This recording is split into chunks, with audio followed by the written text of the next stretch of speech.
All right, so I have a couple of questions for you. Thank you. Yes. Can you tell me who is peer-to-peer and a little bit more about yourself?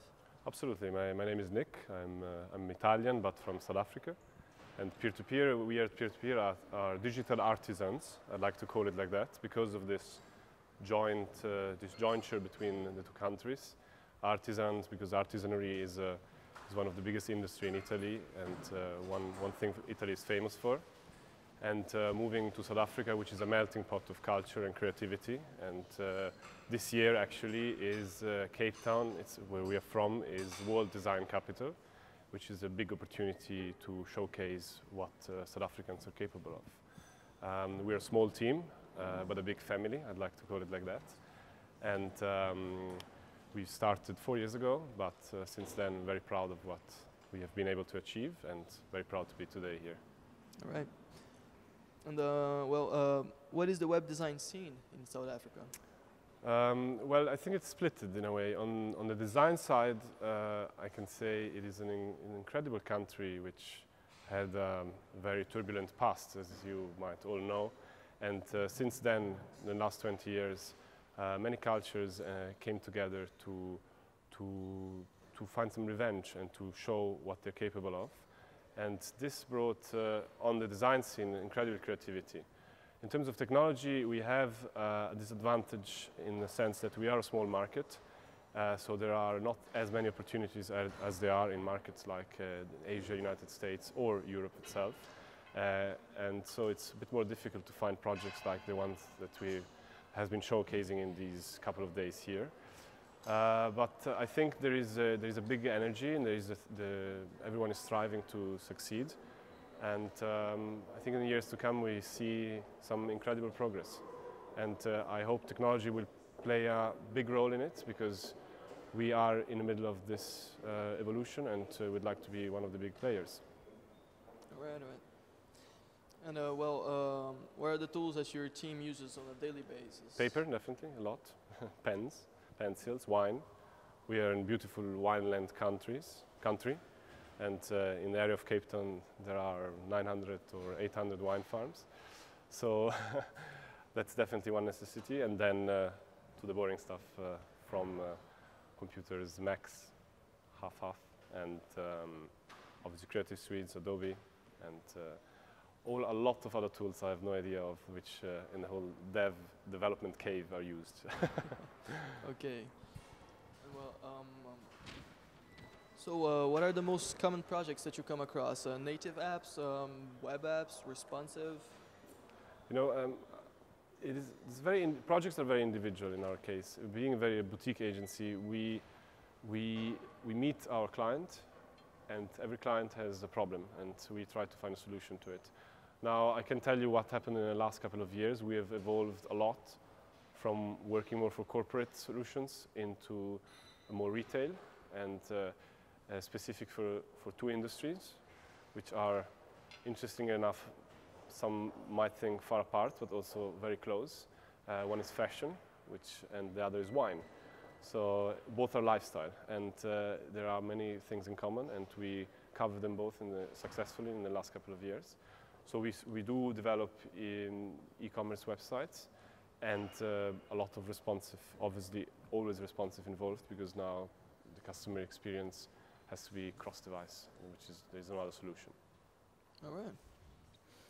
And how would you come to approach a multi-device project?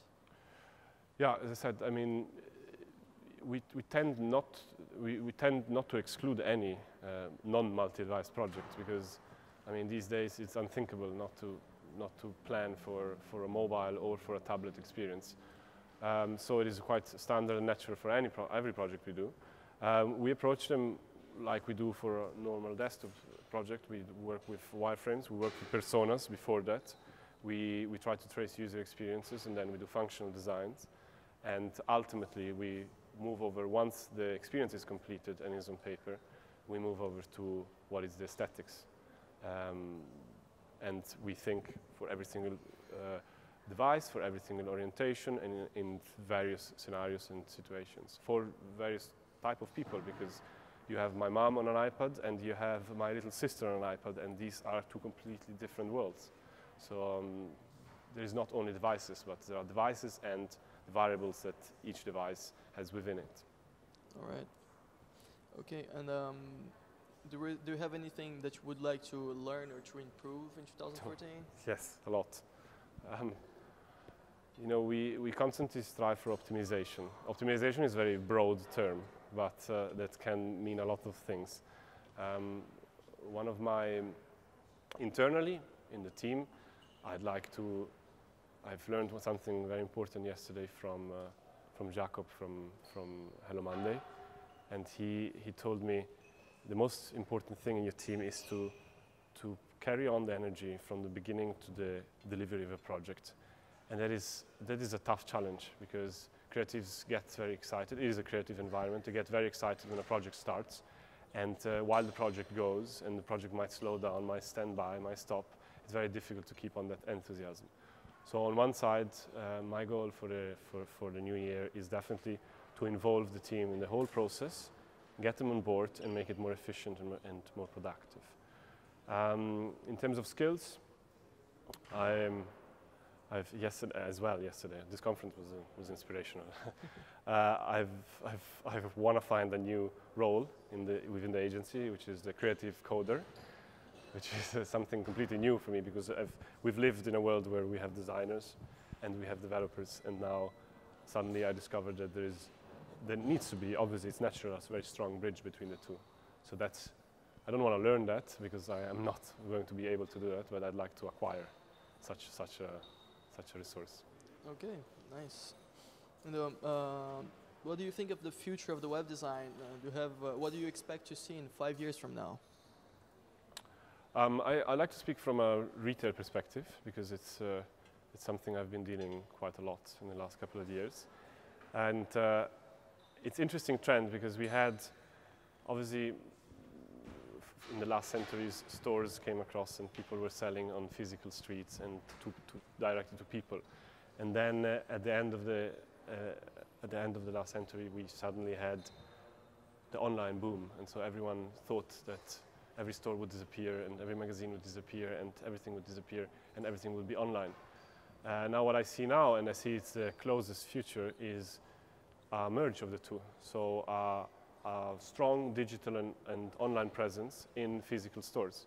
For many, many different reasons. There are more fashion, we talk about fashion, for example, there are more fashion brands, there is wider collections, there is a wider market to reach, and the fashion streets are very limited, there are always those spaces. So rentals are higher, people need smaller stores and offer more products.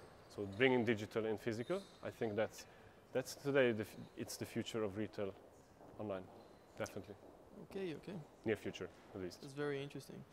And well, just for finishing the interview, would you have to add some few words by the end of it? Yes, I think I'd just like to thank the organization of this awards, because you know, for us, we live in a very creative environment, and I think every country in the world can speak from themselves and say they live in a very creative country, environment, part of the world. But bringing people together from different parts of the world, like us, we traveled for 14 hours to get here, and share ideas with people like you I think is enriching. And what I like about the digital scene is that it is about sharing. It is very different to the traditional advertising world, and it is a community. And I'd like to keep this ideal strong, and I'd like that guys like you with brilliant execution of brilliant ideas bring this and translate it into various places in the world. I know many people approached you and told you should bring the conference here and here and here. You should try to dislocate and bring something to Africa, because that's a place of the world which people might forget, but there's a lot of opportunity. Right, well, thank you very much for your answers. Thank you very much, for your time. Ron. Thank you. Hope you enjoy the conference. I love it.